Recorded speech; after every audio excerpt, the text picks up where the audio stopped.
हम लोग जो सोचते हैं ना वो तो बहुत ही कम होता है और कई बार चीज़ें इतनी उल्टी हो जाती है कि हमें समझ में ही नहीं आता हम क्या करें।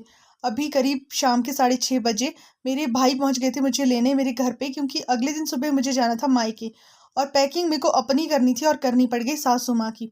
अमित घर पे नहीं थे इसलिए मेरे भाई आए थे मुझे लेने। और आज जो शाम थी ना वो इतनी टेंशन वाली थी कि हम में इतनी हड़बड़ी मच गई थी, समझ में नहीं आ रहा था क्या करें। जैसे ही मैंने इनको चाय दी मैं चल पड़ी किचन की ओर। जब ऊपर पहुंची तो देखा मेरी सासू माँ फिसल गए हैं और उनका हाथ ना आगे पीछे नहीं हो रहा था। तो बस मैंने अपने भाई को बोला कि तू तुरंत इनको लेके नेरवा चला जा, तुम दोनों चले जाओ, फिर देखो वहां पे क्या बोलते हैं, फिर आगे देखेंगे क्या करना है। तो वो लोग चले गए नेरवा, मैंने पीछे से खाना वगैरह बनाया, चावल चपाती, अक्षी को नहलाना, बाकी सब जो काम थे वो। और मेरे ना रोने निकल रहे थे लिटरली, क्योंकि वहां पे ना हॉस्पिटल जो जो प्राइवेट क्लिनिक था वो बंद हो गया था। हॉस्पिटल में एक्सरे नहीं था, जैसे तैसे करके ढूंढ ढूंढ के एक्सरे वाले को लाया, फिर एक्सरे करवाया, फिर जाके पता चला कि हाँ फ्रैक्चर हुआ है, अभी इनको रात को ही लेके जाओ। तो रात को अगर पंकज लेके जाता तो मुझे दूसरे दिन मेरे मायके कौन लाता, आना बहुत ज़रूरी था। तो फिर सुबह तक उन्होंने कहा कि हमने पेन किलर का इंजेक्शन दे दिया है, आप इनको सुबह लेके जा सकते हो। तो फिर अमित ने अपने किसी फ्रेंड को बोला कि इनको सैंज तक लेके आओ, वहां तक मैं चंडीगढ़ से पहुंच जाऊंगा। और मेरा जाना इतना ज़रूरी था ना, मैं यहाँ पे पहुंच गई थी नेरवा और गर्मी से मेरी हालत इतनी बुरी हो गई थी। 9:45-10 बजे के करीब मैं पहुंची थी। तो मैंने बनवाना था मेडिकल और वहाँ इतना रश था कि खड़े होने को भी जगह नहीं थी। तो हम लोग निकल पड़े चौपाल की ओर, क्योंकि चौपाल में ना मेरे साथ की और भी मेरी फ्रेंड्स थी, उन्होंने बनवाना था। तो मैंने उनको फ़ोन करके बोला था मेरी स्लिप बनवा के रखना, उन्होंने मेरी स्लिप बनवा दी थी और अपना उनका मेडिकल बन गया था। तो मैं चौपाल पहुँची और यहाँ पे आप लोग देख रहे हो ना, फिर मेरी स्लिप बनी हुई थी। तो प्लस पॉइंट ये था कि थोड़ा-सा जल्दी मेरा नंबर आ गया।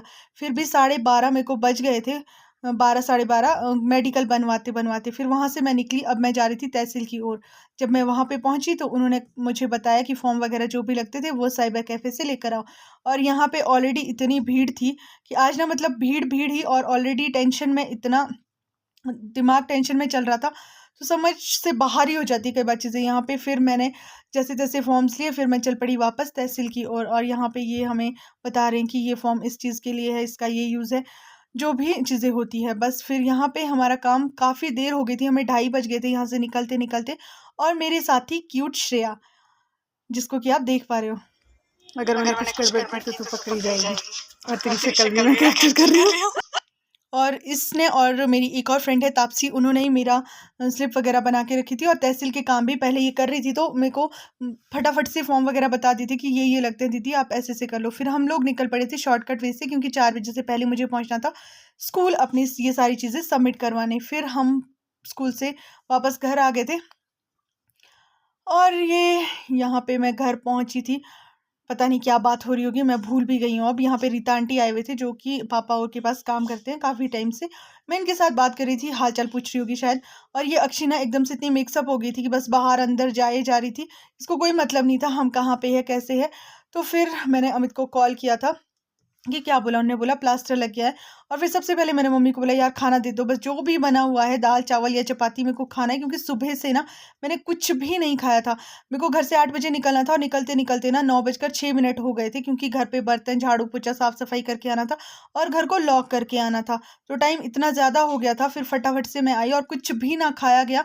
रास्ते में तो क्या ही खाती, पूरा दिन मेरे डॉक्यूमेंट्स में ही चला गया। यहाँ पे मैं लेकर आई थी मिठाई, क्योंकि खुशखबरी इतनी बड़ी थी। बट अभी एक ये चीज़ भी थी कि प्लास्टर लग गया। फिर मेरे को लगा कि चल ठीक है प्लास्टर ही है, क्योंकि हमारे वहाँ पे ना बाहर को ग्रिल्स नहीं लगी हुई है, वहाँ से ना गिर भी सकते हैं। थैंक गॉड कि वो गिरे नहीं, वरना पता नहीं क्या ही हो जाता। तो प्लास्टर 45 डेज़ का लगा था इनको, मतलब लगा हुआ है, अभी भी कुछ दिन बचे हुए हैं। और यहाँ पे पापा रख रहे हैं मेरे और मेरी बेटी के ऊपर देवता जी के लिए पैसे, क्योंकि हमें अब लॉन्ग टाइम यहाँ पे रहना है मेरे मायके में। तो बस ये कि सब कुछ अच्छे से हो जाए, कुछ गड़बड़ ना हो। अब छोटा बच्चा है, दूसरों की जिम्मेवारी हमारे पास है, ये सब चीज़ें। फिर उसके बाद अक्षी को लेकर गई मैं बाहरली साइड, क्योंकि दोनों मम्मियाँ ना यहाँ पे बैठ के बातें करी थी। तो हम दोनों भी माँ बेटी चल पड़े बाहर इनकी कंपनी ज्वाइन करने के लिए। अभी खाना खाने में टाइम था तो हम लोग कुछ देर गप्पे मारने लगे। उसके बाद हमने किया डिनर और फिर सो गए। अगली सुबह मेरे पति और मेरी सासू माँ जा रहे थे घर की ओर, क्योंकि शाम को ये लोग ना इसलिए ठहरे थे यहाँ पे कि बहुत रात हो जाएगी और घर पे ना अमित से फिर उतनी जल्दी खाना भी नहीं बनता। अभी अमित को ही इनकी सेवा करनी पड़ेगी, उनको ही बहू बनना पड़ेगा, क्योंकि मैं घर नहीं जा सकती जब तक मेरे को छुट्टियाँ ना हो। यहाँ पे मम्मी लेकर आए थे घी शक्कर, सॉरी दही शक्कर। और मैं यहाँ पे ना मम्मी को ऐसे शक्कर निकाल के दे रही हूँ कि प्लीज़, मेरे को वैसे खाना नहीं है, बट पापा ने ज़बरदस्ती किया कि पहला दिन है खाना पड़ेगा। तो फिर यहाँ पे मैं कर रही थी अपनी क्यूट कन्या को नमस्ते पैर छूकर कि मुझे आशीर्वाद दो, मैं पूरी लाइफ अपनी जितने टाइम भी काम करूँ अच्छे से करूँ, ईमानदारी से करूँ और बच्चों का भविष्य बनाऊँ। पापा लेकर चल पड़े थे मेरी बेटी को, क्योंकि पहला दिन है, तेरे साथ तो ऐसे रोने लग जाएगी, तेरे को देख के मम्मा करके चिल्लाएगी। इसको कोई मतलब नहीं था क्योंकि इसको घूमने का मिल रहा था। फिर मम्मी आए हमें छोड़ने थोड़े से परे, क्योंकि सासू माँ मेरे घर जा रहे थे, तो बस इन लोगों की ना से बातें भी चल रही थी और आना ये वो जो भी बातें होती है। फिर बस यहाँ से हमें जाना था शॉर्टकट वे में नीचे, मेरे पति और वगैरह ये लोग जा रहे थे ना उस रास्ते से जहाँ पे मेरा स्कूल पड़ता है, तो इन्होंने मुझे भी ड्रॉप किया। तो आज के लिए इतना ही, मिलती हूँ आपसे नेक्स्ट वीडियो में, तब तक के लिए बाय बाय।